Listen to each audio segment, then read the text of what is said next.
Hi, guys, and welcome back to Gemini Exchange. This is our third episode, and today we're going to be talking about the power of stillness and its importance in healing and connecting to our intuition.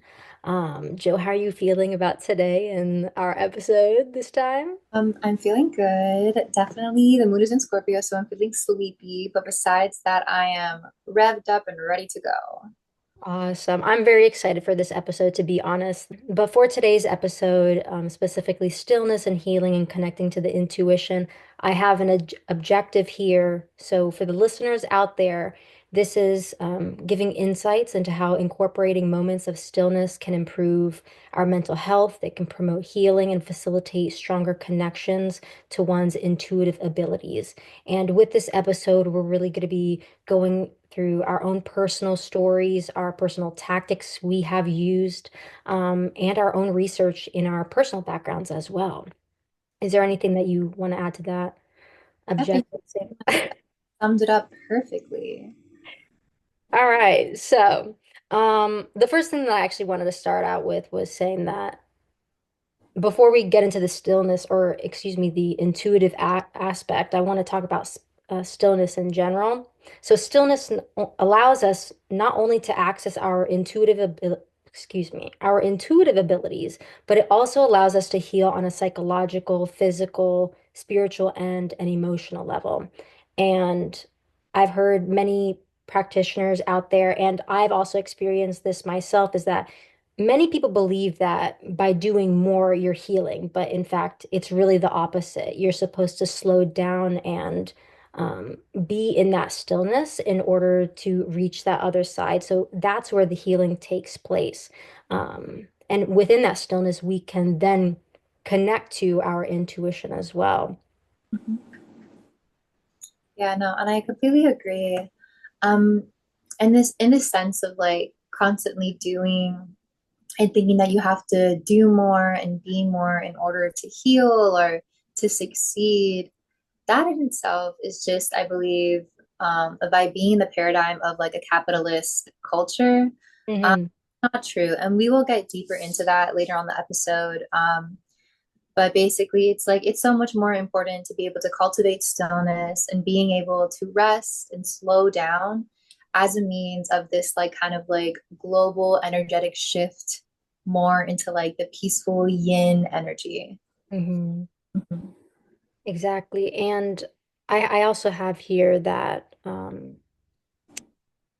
I actually, excuse me, I had a coworker a few weeks ago say, like, we were doing something, we were working, and it was silent. Like, there was no music playing. And I remember them saying, I need to play some music because I can't just sit here with my own thoughts.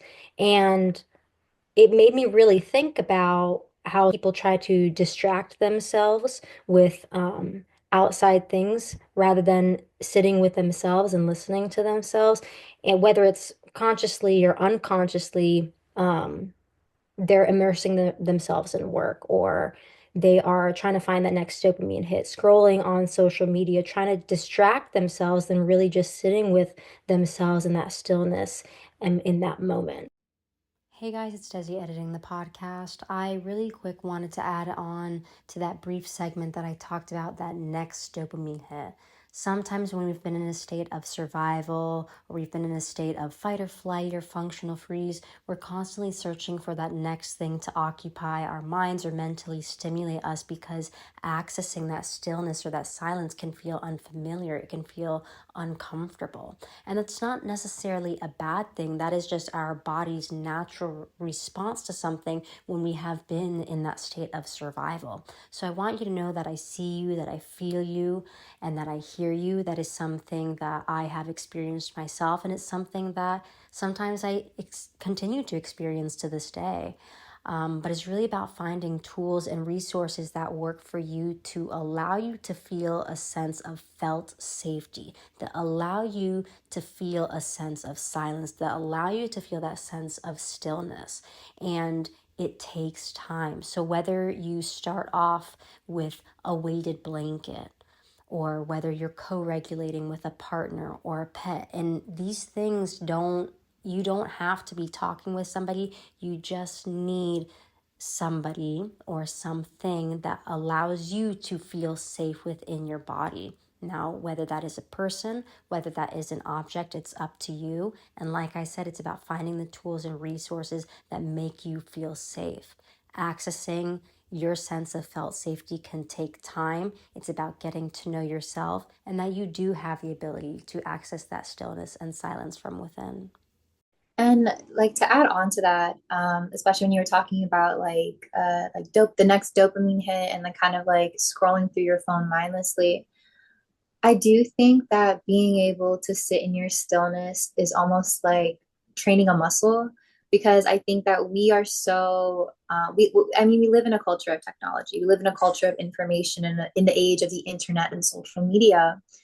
And it's not to say that these things are inherently bad because they're not. Like the internet is a wonderful tool. Social media can be a wonderful tool to connect with others, to cultivate community, to learn about different topics. Like it really is this like information hub that you can access, at any time.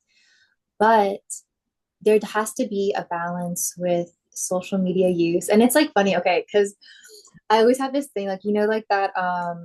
I think it used to be on TikTok before TikTok was banned, but he's on Instagram and it's like Subway Takes. And it's like the guy, he sits on the subway and he's like, what's your take? And then they're always like, the people give their different takes. I always like think of like, what would I say on that platform? And one that I constantly come back to is I believe social media limits should be a law. Like I don't like I really do believe that there should be a limit for people about how much social media they can consume a day, how many hours a day that they can be on their phone. Just because like in my own personal experience and also every study that's ever been done about phone use and social media use, it just shows that prolonged like being on your phone or being on the social media for a prolonged period of time is detrimental to your mental health. It's linked to depression and anxiety. And it's just like, it feels like so silly to me because it's like social media is a tool, it is an information, but like as with anything, like if you have too much of it in excess, it's a bad thing. Mm-hmm. Yeah, like with stillness, it can be incredibly difficult at first. Like I was someone who like I did not start getting into stillness until my early 20s, bro. And again, it was something that I really had to train myself to do. And even now, it's like there'll be days that I'm just like on my phone like for hours and I'm like, all right, look, I need to take a step back. I'll go put my phone in a salt circle, turn it off, put it in a drawer or like I really do make an effort to be off my phone like something that I don't charge my phone at night. I will charge it in the morning when I'm like kind of getting ready with my day so that it's like I'm not on my phone right before I go to bed on social media. And I'm also not on my phone on social media as soon as I wake up. But Yeah. like later on in the episode, we will discuss like different tools and strategies that you can use in terms of being able to cultivate stillness in this digital age. But yeah, it is a muscle that you do have to train, and it can be really difficult at first. But again, like progress is made with consistency. So just repeating the process until you're able to cultivate that balance. I know. I was actually going to bring up the rituals, and I know that we have like a whole another topic about rituals, but similar to stillness, I was actually so there's a difference between routine and rituals, and in my applied educational neuroscience framework, I'm in my last semester, and Dr. Lori DeSattles, she is such an amazing woman. She has been my professor for the last 3 semesters. And we were talking in our last class about the difference between routine and rituals. The reason why I'm bringing this up is because even so, routines are not an intentional act. It's something that you do. A ritual is something that it's an intentional act for yourself, Mhm. for cultivating self-care, like all of that stuff. But I was the other night, what was I doing? The other night, I was flossing and I could sense in my body, I'm feeling very antsy. I'm feeling like on the go, like what's going on. So I was able to really tune in to my sensations and to be still with myself. And that's something that it's also practicing that to become in tune with the sensations in your body as well. So I realized, okay, would like, I asked myself, I was like, what is it that I need right now? And intuitively, what came through is like, I'd like to relax. I like to be still. So I was standing there in the mirror flossing my teeth. And so I was like, you know what? Even though this is a routine, I'm just going to go and sit on my bed, relax as I'm flossing my teeth. And I was able to really feel myself just relax and just start, like my shoulders are constantly they're usually up. And I Mhm. just Bro, like I don't know why, like the visual of you lying down in your bed flossing floss. is so eating me, but I respect it. I literally respect it. Somebody who it's like, I love to floss and brush my teeth and tongue scrape in the shower sitting down.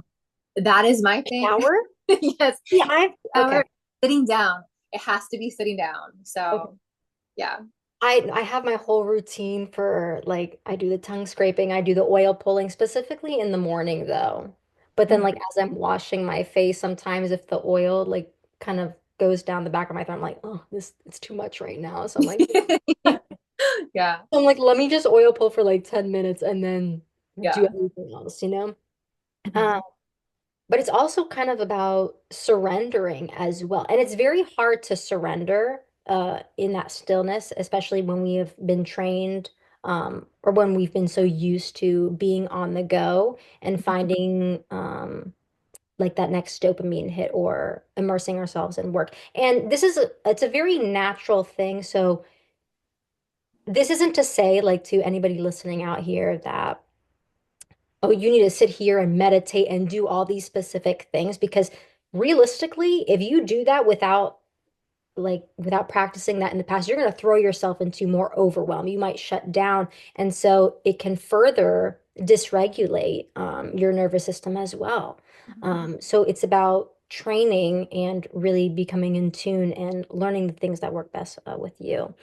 And like Um, also like being curious about the process. Like not, I feel like curiosity, I like that word, yeah. like in the sense it's like I feel curiosity, even though it's like okay, like it's like okay, like I'm curious about this. I feel like it's really linked to like logic and like kind of like uh intellect and stuff like that. But I also think that curiosity can serve as like a portal to the heart space. It's kind of like a I wonder where this leads to. And it adds to it, I feel like curiosity kind of allows you to create this feeling of like, like let me really try this fully.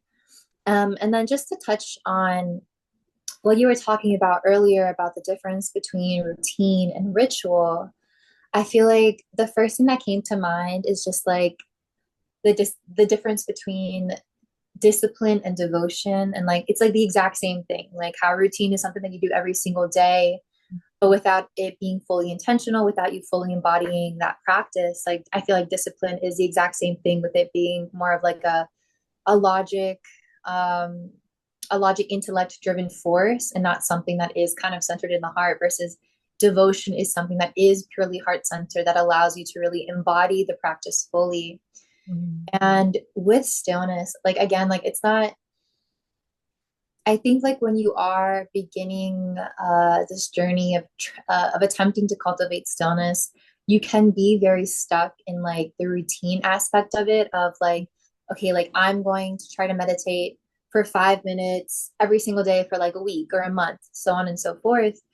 And at first, you may not kind of get that like uh, of like that kind of like really fully surrendering or like being able to fully tap into your heart space or being able to fully surrender into spirit or to stillness, to source, to the universe, whatever language that you use. But it is something that comes with practice over time. So it's not to say that like, oh, like I'm doing this, I've been trying this for like a few weeks and I'm still not able to kind of get into like that feeling of oneness. Mhm. That's not to say that it's like not possible entirely, like, because it is. It's just more so about sometimes you really do need to train and get used to being in the practice before you can kind of surrender to the flow. Absolutely. And it really is all about practice. I think people, including myself, I mean, at first I wasn't hard on myself with this because it was something like with the help of acupuncture and meditation, it was easier for me to um, access that stillness. But then when um, I wasn't consistent with acupuncture, I noticed myself getting frustrated and asking the question of why can't I get back to this state that I was in before? And so once again, taking that step back, it's like there are different periods of your life. Mm, yeah, And it's not that you haven't gained experience and wisdom over time. I mean, you have, but you're just in this state again, and it's giving you the opportunity to do something differently. And so there are going to be times when you're not able to be in that state of stillness, and that's okay. exactly. And everything is a cycle. Everything is like cyclical. Everything has a season. Like I feel like in the air that I was really able to cultivate such stillness, and I was able to practice yoga and do meditation every single day and journal like extensively at the beach every single day. Yeah, like it was just like it was a very like it was like a probably maybe like an 8 month period of that time. And then like life transitioned and I had to focus my energy on different things. And like that's okay. Like it's okay to kind of like shift between like you are constantly in a state of flux and it's okay to, for your energies to kind of like focus elsewhere. And again, I feel like now I'm back into this period where it's like I'm allowed to have more leisure time. And like as a result, I have more time to meditate and to pray and to do yoga, but yeah, like everything is like in flow and all of that things. And stillness really is a practice of being able to match your energy, your environment, and catering it to what you are able to provide for yourself. Hmm. Mhm. Exactly, exactly. Um, I know that I also mentioned we talked about mental health, Mhm. promoting healing, and I want to talk about a personal story. Joe, I don't know if you also have any personal stories of how accessing stillness has helped maybe heal physical ailments as well. Um, but I have here that it aids in physical healing, and we talked about helping us access our intuition. But during a difficult period of my life, I started developing pain on the right side of my jaw. So it was on the right side of my jaw and started going down my neck as well. And for the first year, I was going to ENTs. I was going repeatedly back to my dentist, and I went to the orthodontist as well. And they ruled out everything. They said there is nothing, like you don't have a root canal, anything like that. Um, and I was still practicing Reiki and doing Reiki for clients, but I realized after a year, I was like, hold on, this is energetic. And once I was able to rule out all of these components that it wasn't related to a tooth, it wasn't until my cousin was like, is it muscular or skeletal? And I just like it took me back and I was like, oh, I did not even think of that because I just felt a physical pain. And so I know that that's related to the throat chakra. It was things left unsaid. I was stressed out. And when I sat with myself and I asked my body what it was that I needed, um, there were a few decisions that I had to make in my personal life where I knew it would probably change the trajectory of also what it was that I was feeling. Um, and so I focused on specific meditations that were related with the root chakra and feeling in the present moment to access that stillness. So I wasn't in that state of survival. And then I noticed that my pain resided, and it still flares up occasionally, but just the power of stillness and being in the present moment and being able to ask my body intuitively by sitting with myself, it just made such a big difference. Mhm. So physical pains are also can be a manifestation of emotional trauma, suppressed issues as well. Obviously, once we rule out the physical component, like obviously if you fall on your knee, that's a physical trauma. So your knee is going to hurt, not due to an emotional pain, but because you physically fell on your knee. You know what I mean? Yeah, for sure. No, but I definitely believe in that. It's like funny because it's like I come from like a family of like doctors and nurses and all these things. And growing up, I was a very sickly child, very like literally like imagine like a Victorian child living at that age. Like I was a very sickly child. I was like always out of school because of that. And it's just like something like growing up, I just like constantly believed that I was ill, like, and I had doctors prescribing me medicine and all, I had my family prescribing me medicine because of that. And it's just like funny, like when I started like my yoga practice, like when the spiritual journey really kind of like I feel like exploded and reached that kind of like intense integral point of my life in my early 20s. Like I did yoga, I did meditation, I was doing breath work, like I was praying, I was meditating daily. I was like doing all these kind of like practices that allowed me to tap more into stillness and intuitive my intuition. I'm getting stuck on a word there. Like by being able to tap into my intuition, by being able to tap into the stillness, like a lot of these like physical ailments or beliefs that I had about myself of like injury, like for example, like for the longest fucking time, like I thought I had scoliosis. I thought like well, and this is probably true. Like my nose is like crooked, and I thought like I broke it, like or fractured it in high school in cheerleading, and turned out not to be true. It's just like crooked noses run in my family. I'm British, like it's really just something that, but I had like literally like forced myself to believe, and it's like funny how the narratives that we tell ourselves are like can really become such an like it just becomes part of the story. It becomes part of our constitution. And once I was able to like kind of release all of that and just okay, whatever, I didn't experience back pain anymore. Like I wasn't like thinking about how my nose, like bro, I used to like smoke and then get fixated on like trying to fix my nose, trying to push it back into place. So it is funny just in the way that like psychosomatic symptoms can occur and really proliferate and make you like really you have those physical sensations of like being ill or something. But I think it's very interesting is what's that saying, like the pipeline of like one person to like something along those lines, but it's like are one of your parents doctors or you just like come from a so like it's just like my grandparents, my uncles, my grandma, my aunts, like they're like all like in the medical field. Like my parents are like my dad's a lawyer, but and just in the sense that it's just like I feel like I come from a very like family of like high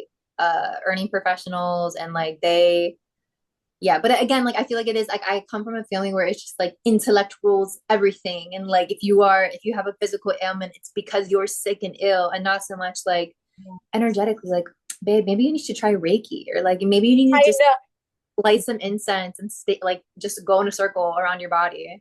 That's so interesting. I never knew that like about you and your family. Like I find that so interesting is because obviously like you know my parents I Mhm. come I had I promise I had somewhere I was going. I'm like having such a big brain fart. But the whole point was like now we're both into like we're interested in the fields that we're interested in and focus heavily on energetics as well and spirituality. Um And I will say it's like that kind of like pipeline. That yeah. pipeline. That's what I meant. I I got like you. I got you. But I will say is that like yes, I feel like I am very intuition based now. I am very into like following like spirit, like following my heart and like being able to like I feel like I'm picky with the information that I allow myself to digest and to follow. And as a result of that, I really do feel like I was able to accelerate my healing and like I am very proud of like where I am in this stage of my life and um I really feel like I feel stable, bro. Like I feel like that's not like a shared experience by like others in my family. Like I just feel like I was able to access the tools needed and necessary to not only survive but to thrive. And a lot of it was based on being able to follow like my own information, be able to use my information, being able to use my intuition to process information that resonated with me. Yeah, and it's a form of wealth too, like internal wealth, Mm-hmm. like being able to follow your intuition. I keep saying like your intuition is one of the most, it's one of the most beautiful things because nobody can take that away from you. And when you're so rooted in like this is what I'm going to do, this is what I'm passionate about. It doesn't even have to be career wise, but like this is the decision that I'm going to make, whether it's using the tools and resources, it's just you feel that internal sense of security, of safety and stability. And yeah, like nobody can take that away from you. And it's just it's truly so beautiful. And then you're like, wow, like everything, nothing is that serious as I grow But that honestly, like that is such like a life hack, and I feel like it's like really like a key component of spirituality is like being able to accept the absurdity of life and like being able to laugh at it, you know, like because life can truly be so fucking unserious, and when you are able to find the joy and find the laughter, it's like everything flows so much easier. And I think about like Rumi, you know, like the spiritual poet, like so many of his like poems are about like being it like of just like finding the humor and like the irony in life. So, but maybe getting back on track. Um, you did mention about how like stillness can allow you to help heal physical ailments. up. Um, and then like just in particular, you said that like being able to rebuild your immune system, aid in physical healing, and access your intuition. Um, and then just in terms of like energetics, so very clearly we live in this is a fact, like we live in a Yes, yeah. culture. We live in a very hustle driven culture that's all very focused on doing more, producing more, consuming more, being more, being this incredibly successful person who makes a lot of money, who has a super big house and has multiple properties and has multiple cars. Like everything is just kind of like driven up by this like more and more and more.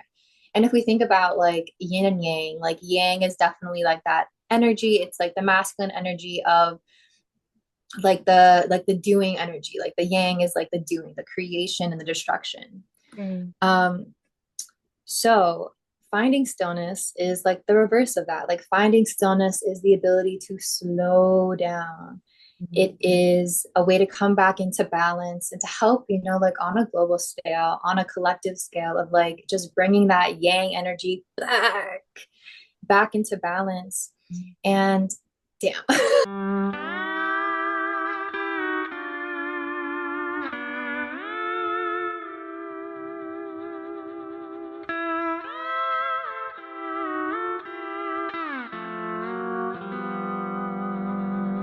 Yay. Basically to pick up where we left off. So one of like my favorite authors who, wow, like this book really transformed my life, and I really urge everybody who's listening to this podcast to pick up a copy and read it and really just digest it fully. But the book is called Rest is Resistance, a manifesto by Tricia Hersey. And it's just like a beautiful, beautiful offering about um, how to combat against a capitalist, patriarchal, white supremacist culture, against hustle culture.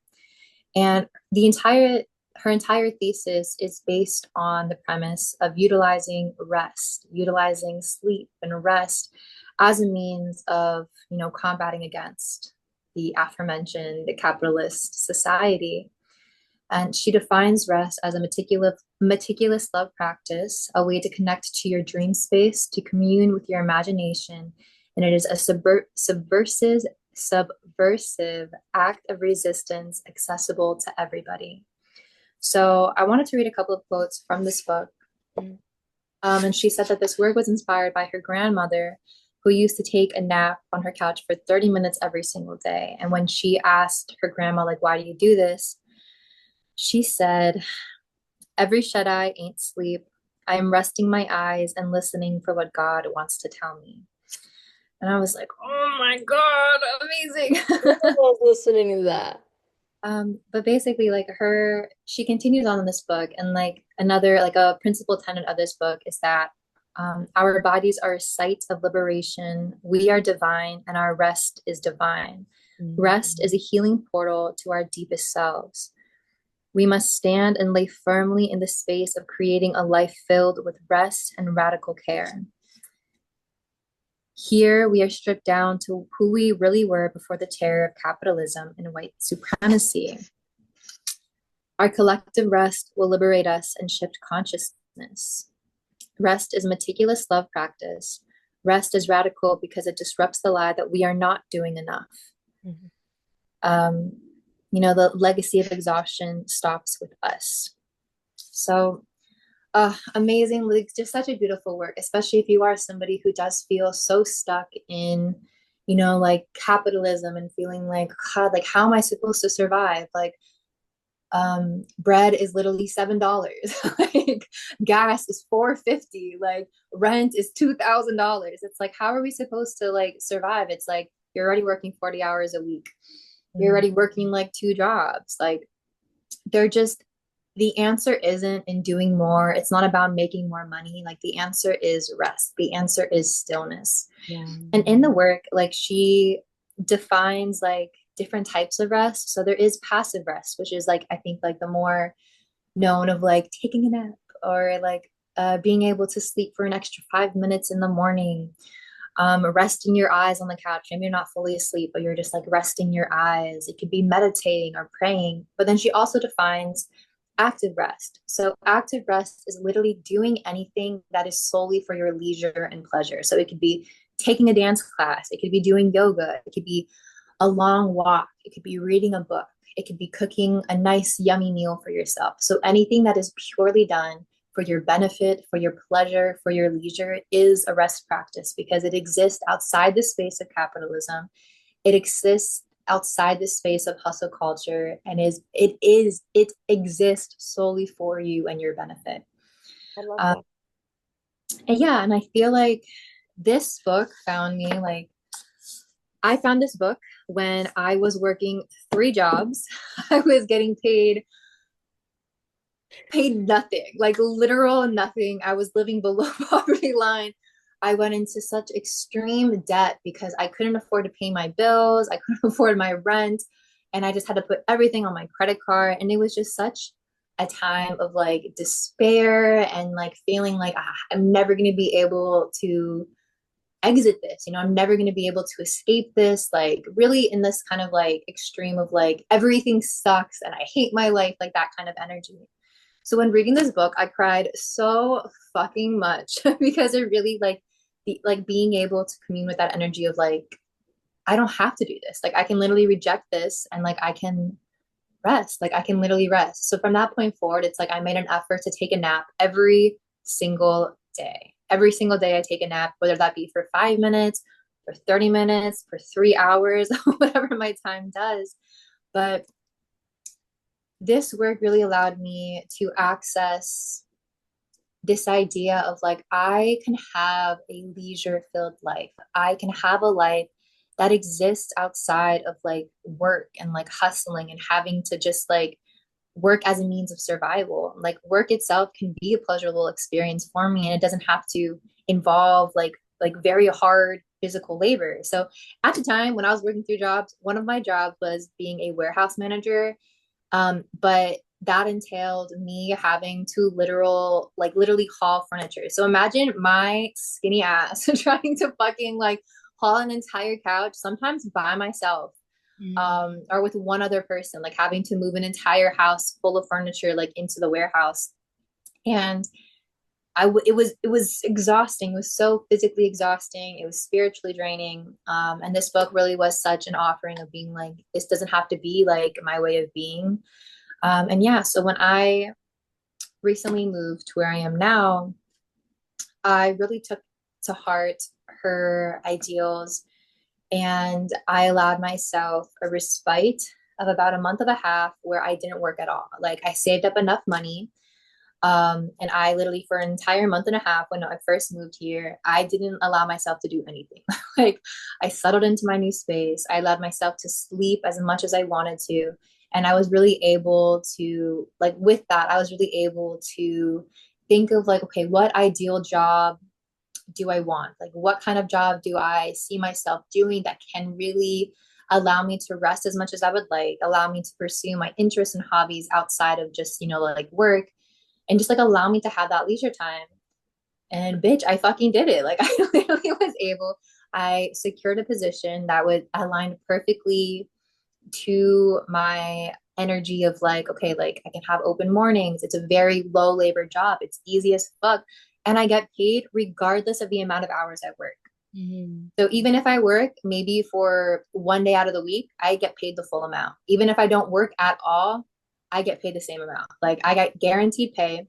And I didn't even know that that was a thing. I did not know that that was a thing. I did not know guaranteed pay was a freaking thing, especially in the field that I work, which is like childcare. Like I didn't know that was a thing. So That was the thing. yeah. But I think like the entire point of the story is to just really like emphasize the fact that stillness really is this portal. Like stillness is power. Like it's not just this kind of like passive of like, oh, I'm just staying here, oh, I'm just meditating. It's not. Like yes, it is, but it's also this way of being able to commune with your own inner nature, with your own spirit, with the divine, with source, with God, whatever you would like to call it. And it's a way of being able to tap into your own power. Mhm. So that being said, please, I beg everybody, I tell everybody to read this book. It's called Rest is Resistance by Tricia Hersey. And Tricia, if by some act of fate you are listening to this podcast, I want to say thank you for the woman that you are and thank you for this offering. I'm so grateful to be holding this book in my hand and to share with everybody that I love. This is just such a beautiful community offering. Everybody needs to read it. I literally want to read it now. And I wanted to say that your story is very inspirational. Um, I'm like gonna cry. Oh my goodness, feeling it sensitive truly, and Scorpio. I mean, blame it. You're like moon's in Scorpio. That's why we're all crying, guys. No, but like it truly is just so amazing to hear that because, and it goes to show like you mentioned how she was saying that it's called rest is resistance. Rest is Like resistance, yeah. rest is literally resistance. You were working those three jobs and you were unhappy and like you saved your money and then you allowed yourself to rest, to sit with yourself and ask yourself that question of what is it that I want? And so now you're in this state of you have a job that's fulfilling, you're able to make ends meet. And so obviously sometimes we need to make like we to the people listening out there, we do need to make money. Like it's important. Mhm. So like we have that ability to take care of ourselves.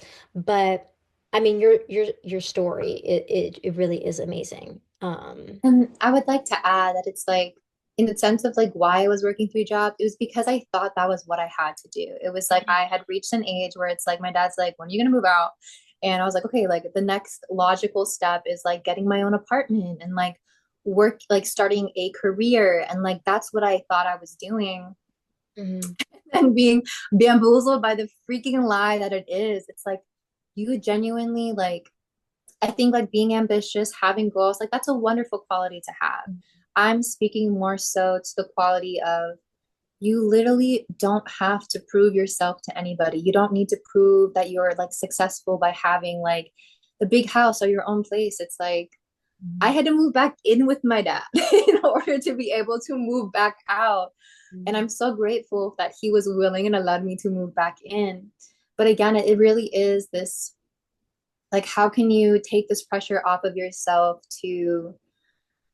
uh to be more, you know, it's like to be seen as more and like just release that because it's not true. And how can you instead tap in and be like, how can I feel more at home in my body? How can I feel more at peace with myself? And that's why I love the fact that Trisha, she brings up the fact that our body is a site of liberation. Like, and I also want to say, like, Trisha is a Black woman. Like, she is, that's who's the author of this book. And she talks about how, like, you know, like, obviously, like, America, like, Canada, like, these countries were founded on slavery, you know, which were founded on, like, back-breaking labor against Black people and Indigenous people. And in order to reclaim that, like, rest is necessary, you know, like, this is something she said that it is her birthright to rest. It Mhm. is everybody's birthright to rest and to experience peace in their own body and to be able to exist doing absolutely nothing. And Mhm. I love that. And I love that the way like her the entire premise of this, like her one of her basic tenets of this manifesto is that it's accessible to everybody, you know, like everybody can take a 5-minute nap. And then like she often talks about on her social media about how like she has people who come up to her, and she does mention it in the book as well, about how people will come up to her and be like, oh, I can't rest, like I have 3 kids, I work 2 jobs, like I don't have enough time to rest. And she says like, then rest in other ways, like maybe it's like on, like at your job on your break, you take 10 minutes to just sit in your car, play some gospel music, like take those 10 minutes to yourself. Like my boyfriend actually has a coworker who does it on her break. She just sits in her car and listens to gospel music and rests her eyes. But that's what I really think, that it's like being able to tap into your stillness is a power, but it's also your birthright. You are allowed to rest. You are allowed to be still. You are allowed to feel completely at peace, doing absolutely nothing. You don't have to prove yourself, your worth to anybody, and you can just be. Right. What's so interesting, I think her name is Dr. Thema Bryant. I had to Mhm. watch one of her TED Talks, and she was a Black woman talking about liberation and the oppression um, that Black people, Indigenous people have had to had that excuse me that have I can't find the words for whatever reason today, have been facing. And she was talking about different psychological and indigenous medicines that we can use to heal, like as a collective as well. And she brought up rest as well, that you don't need to be in this hustle, this mode of I need to constantly work, 2, 3 jobs. Like obviously if you have other people to take care of, like, and you have certain obligations, but if you have the opportunity to give yourself the rest that you deserve, then there is a way to do it. And it's really also about rest is in intuition. It's really being in touch with the feminine aspect. Mhm. I Very would, much the yin energy.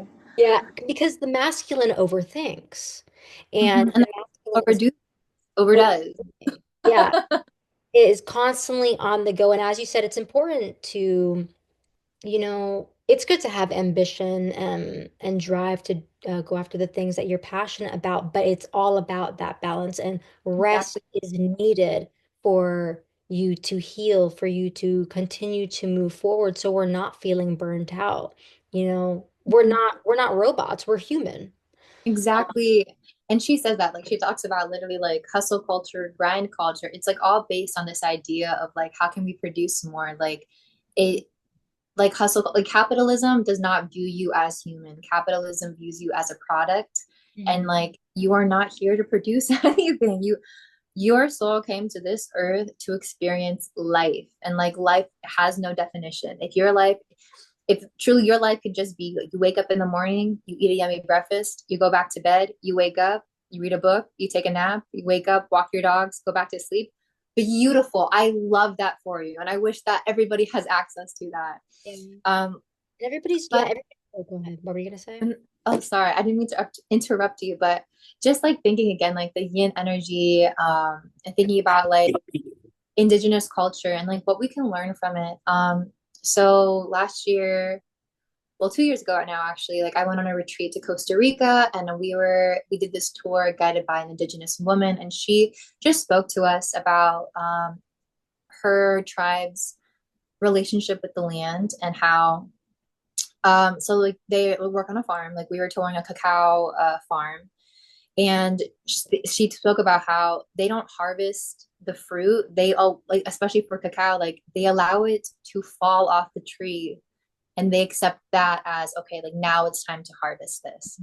They only will harvest their other crops on full moons, only on full moons. So it's like it is very much in tune with nature. And when we think about the ways that like indigenous people or native people on this land, everything was in the flow of nature. Everything, like they allowed, certain crops to rest, certain fields to rest and grow back before they went, back to like yield that like crop again, or like that area. And like we really do have to think about coming back into season with ourselves, coming back in tune with our cycles. Like we were saying earlier, like it's beautiful to be ambitious and to have these goals and to really like succeed and like take charge. But then also remembering like it's also okay to do nothing, like as ambitious and as go-getter as you are, you also need to be able to rest. You need to be able to sit and do nothing. You know, like everything is this balance of like being in harmony with the yin, with the yang, with the masculine, with the feminine, with the doing and the being. And also having it be like heart-led.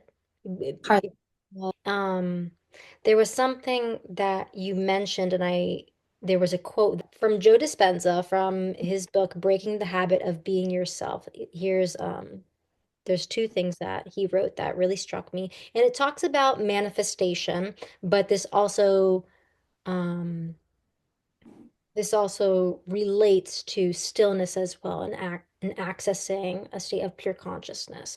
So he says, isn't it ironic that to influence your reality, environment, heal your body, or change some event in your future, you have to completely let go of your external world? Nothing.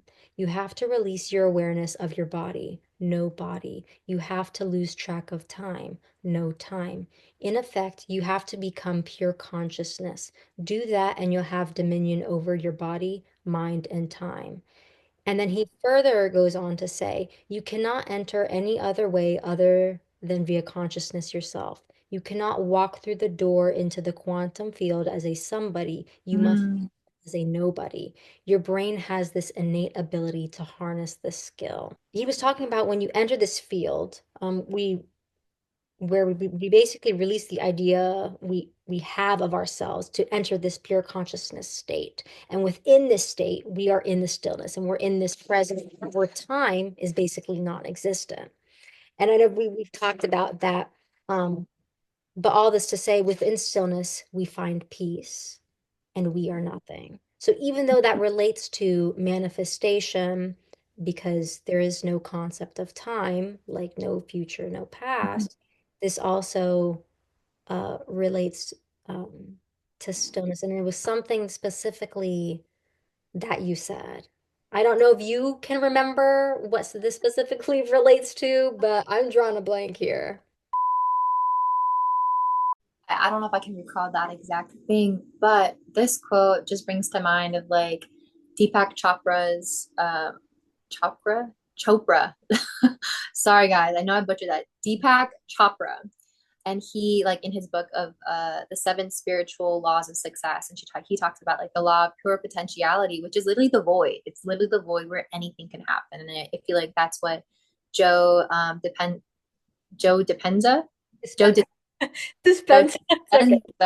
Dispensa is referring to, but also that law about the law of detachment. It's like, yes, you when you want something so bad to happen, you have to detach from it. You know, like you have to release it. You know, in order for it to come.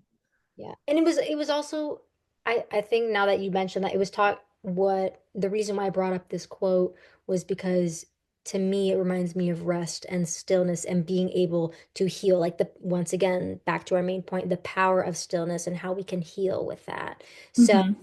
not necessarily that you have to manifest something, but within the stillness you are able to um kind of release the past and I like the part where, like, in that quote where he says that it's like you cannot walk through the door into the quantum field as a somebody. You must enter as a nobody.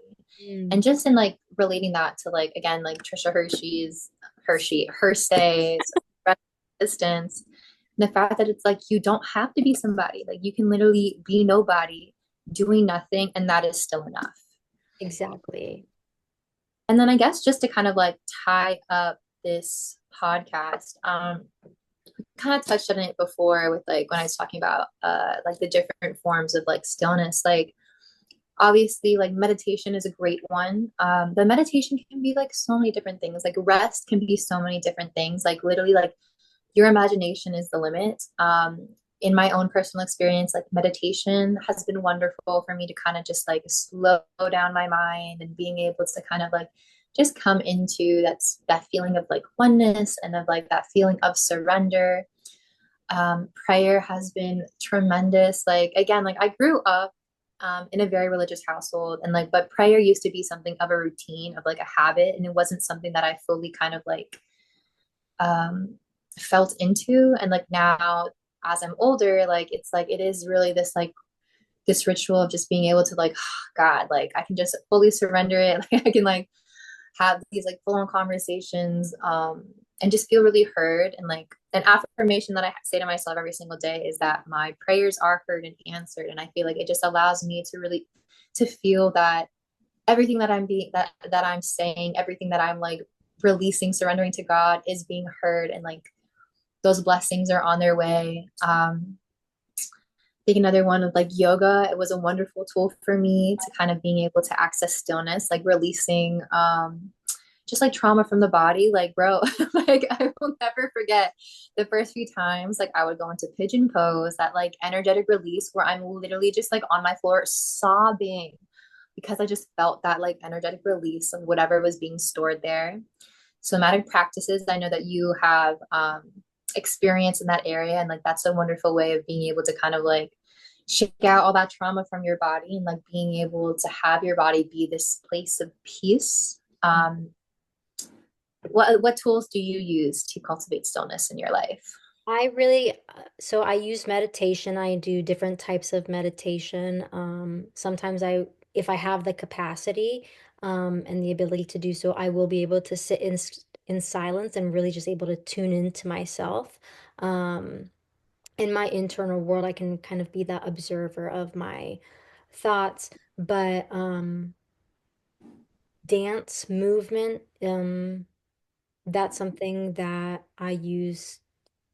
It's kind of like not slow dancing, but I do like intuitive movement. But I will do some somatic move like dancing, shaking as well. But that's if I have like excess energy um or emotions. Um I'm trying to think. I want to get back into yoga, but what has helped me access stillness was when I have the ability to do so, is acupuncture as well. But I know some people don't have the means to do so, to do acupuncture, but it's finding tools that work for you in that moment because over time they can also change. So as of right now, I still do like to go on my walks. Um, I but love at it. Love this moment in my life, I know literally we talked a few weeks ago. I was saying, yeah, I like to go on my walks, and I still do. But now it's more on intuitive movement. I'm feeling more in that flow and that That's so create. funny. Like literally me too. Like it's funny. Like at night lately, it's like I'm like I want to stretch and stuff, and then I'm just like flinging myself around my floor, and like, but in a very like intuitive way, guys, in a very controlled way. I'm like trying to get back into like pole dancing and everything, and I'm trying to build my strength and my flexibility back up. So being able to kind of practice like holds and stuff on the floor, that's what I've been doing. But it's like really fucking funny to me because like my boyfriend would just like look over and just like have my head, like my leg to my head. I'm just like writhing around on the floor. It's just really funny. But this was like a post by Yonomi Hitomi on Instagram that I wanted to share just because I feel like it really resonates with what we're saying right now. And it's entitled Other Ways to Meditate.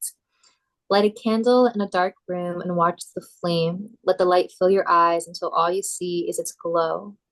Breathe. Write a love letter to someone you care for. Let whatever you feel flow from you without thinking, without editing it. Send it without reading it over. Open your windows and listen to the world surrounding you. Close your eyes and feel all the sounds it makes. Ritualize your routines. Commit to every action you take with your full attention. Hold your hand to your heart and with every beat say, I am alive, I am alive, I am alive. Find wherever there is grass near you and lay in it. Let it touch your skin, take off your shoes and root back to the earth. Watch the sky change. Let yourself feel every sensation as it touches you. Know you are touching it too. Sit with your pain, dance with your joy. Mm, Mhm. that's good. You know what I did forget to mention? Well, I know we talked about dance, but something about sensual dancing and being in touch with my I thought, okay, it's so funny because I was literally I do thinking that this. every night. I'm not gonna lie. I do that every night. And I did forget to mention as well, there's a certain place in my neighborhood, and I like to say that it's a portal because it just seems like it would be a portal. Whenever I go on my walk, I like to go there and I sit down and I talk out loud, just like to spirit. It, I'm so sorry. I do not interrupt you, but I thought that you were gonna say it's like a portal. I go there and I'm like, take off my clothes. Like, I don't know what That too.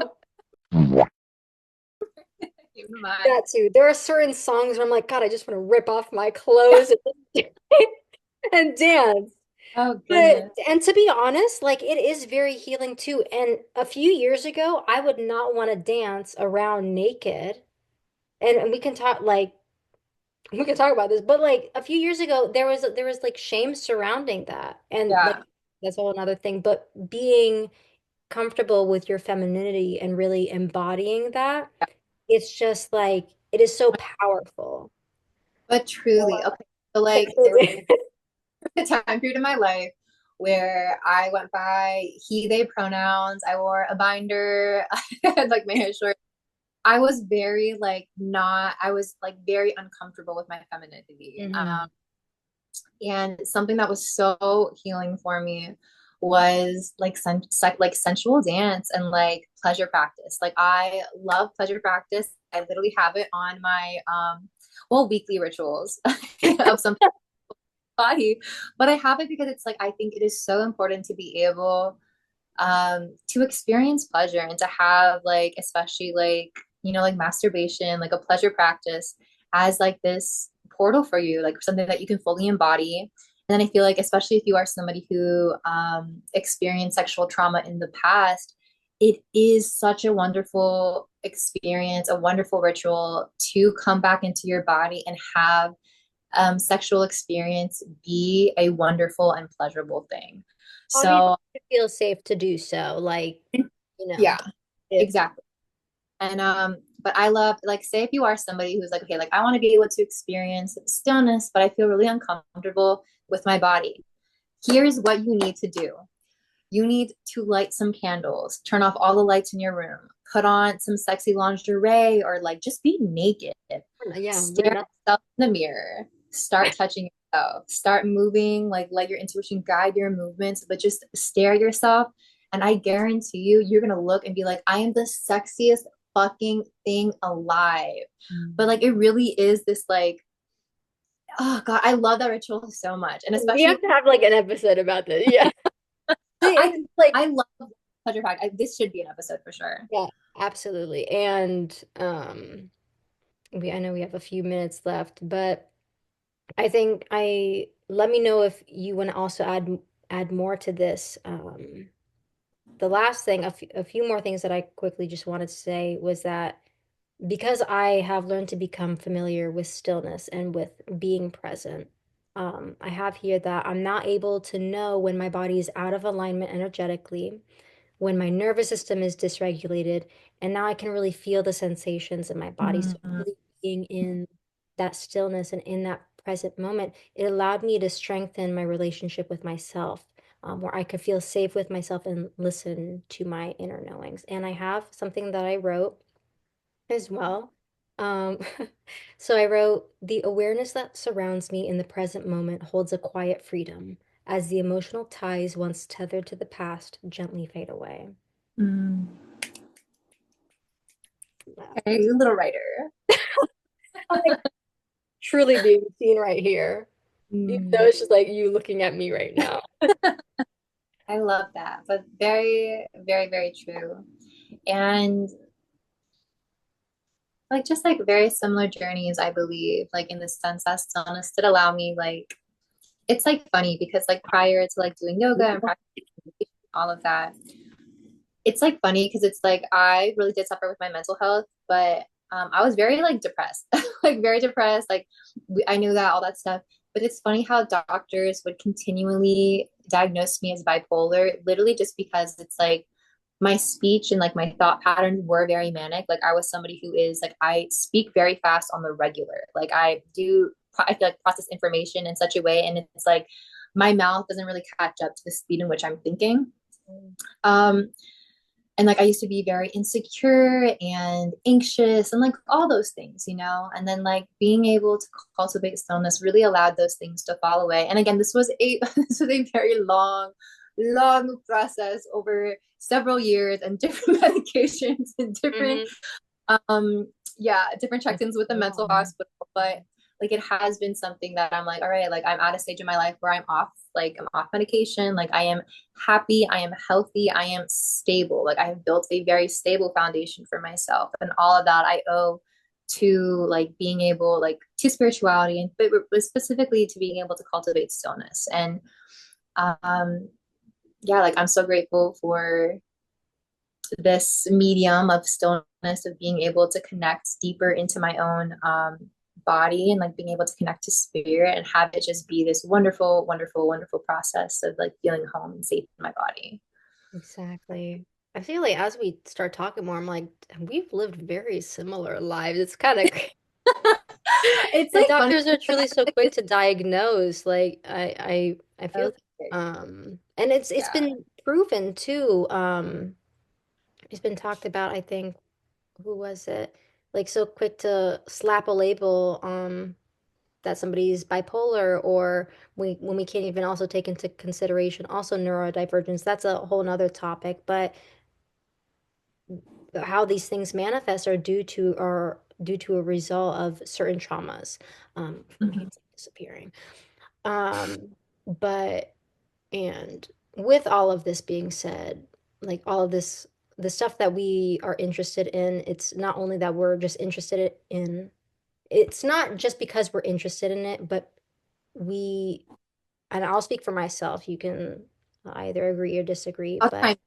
um, no, I know. But it's a result of working through our own traumas and our own wounds and allowing people to feel safe, heard, and understood, and to know that they're not alone on this journey. It's not like, oh, we're No. just trying to tell you guys this information. It's like we have had Yeah. to rebirth processes, taking a good look at ourselves, being like, where have we exhibited certain behaviors where we have wanted to make those changes, and we want to share that with you guys.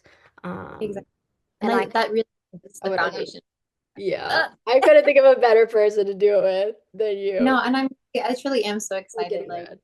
this podcast really just is an offering, like it is a community offering. Like we are both so passionate about these topics and these subjects because of how integral and how transformative they've been in our like personal lives. And it's like I will never shut up about this stuff. It's like all I want to do is talk about this with somebody. um and it just like it truly is wonderful to do this with a dear friend and being able to just learn deeper and more about each other through this. Like guys, like this is a podcast, but this is also just like a dynamic encounter with me and Desi learning Yeah, more. I'm like, I'm learning about, it's like you guys are learning about Joe. I'm learning about Joe even more right now. Oh goodness, but truly. And yeah, like thank you so much for this last episode about stillness, and I'm so excited to speak about the next episode about using your intuition as a guide, which we did talk upon. We did mention it in this podcast, but we will go into it further into the next episode. Yeah, I'm excited for that one too. Yeah. All right, guys. Thanks for tuning in. We will go ahead and see you next month.